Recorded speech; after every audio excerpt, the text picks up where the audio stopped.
Podcast de l'article de Ahmed Nagy publié sur l'odj.ma. L'auteur a intitulé son article « Le nord du Kosovo, prochain champ de bataille ».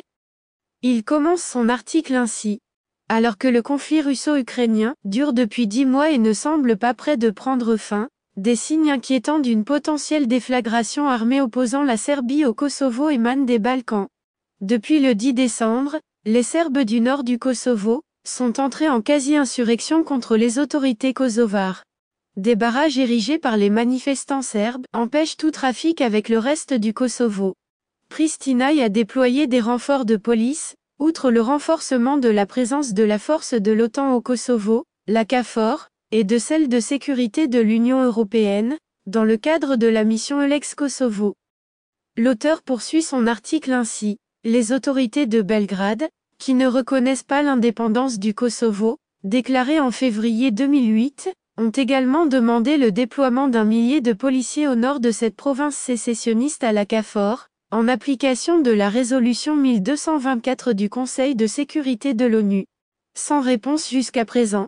La Premier ministre serbe, Ana Brnabić, a déclaré, le 21 décembre, que suite à cette nouvelle flambée des tensions au nord du Kosovo, la province sécessionniste était, encore une fois, au bord du conflit armé. Sur les 1,8 million des habitants du Kosovo, majoritairement des Albanais musulmans, 120 000 sont des Serbes chrétiens orthodoxes. Un tiers d'entre eux résident au nord du Kosovo. Début novembre, tous les membres serbes du Parlement du Kosovo, ainsi que les agents de police serbes, ont présenté leur démission, pour dénoncer les tentatives de Pristina de prendre le contrôle du territoire nord. Il est à rappeler que le Kosovo, dont la majorité albanaise, est entré en sécession de l'ex-Yougoslavie en 1991, puis en insurrection armée en 1997. En mars 1998, l'armée yougoslave affronte directement les rebelles albanais musulmans de Luk, ce qui a provoqué l'intervention de l'OTAN contre les troupes de Belgrade, en mars 1999. En 2008, le Kosovo a unilatéralement déclaré son indépendance.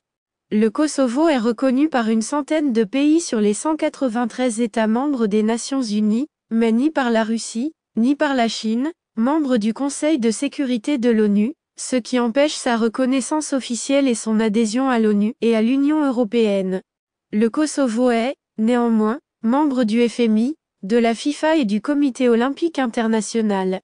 Le régime de Pristina ne vit que d'aide internationale et le principal employeur au Kosovo est la base militaire américaine de Bonsteel. L'auteur ajoute ainsi, en Serbie, la population fait pression sur son gouvernement pour protéger leurs coreligionnaires au nord du Kosovo, mais Belgrade craint que le moindre mouvement de ses troupes n'entraîne une nouvelle campagne de frappe aérienne contre le pays, comme en 1999. Le seul soutien sur lequel peut compter Belgrade est celui de Moscou, par solidarité ethnique, entre slaves, et religieuse, entre chrétiens orthodoxes, sauf que la Russie est, géographiquement, située plutôt loin de la Serbie.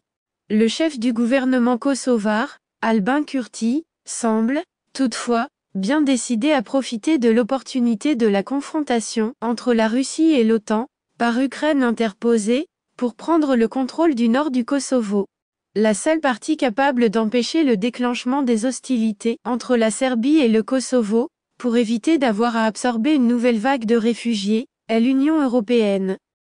L'auteur conclut son article ainsi. Il n'est, cependant, pas certain que les dirigeants politiques des pays de l'Union européenne aient le courage de s'opposer à la volonté des États-Unis de se venger de la Russie, en cherchant l'occasion de frapper durement la Serbie.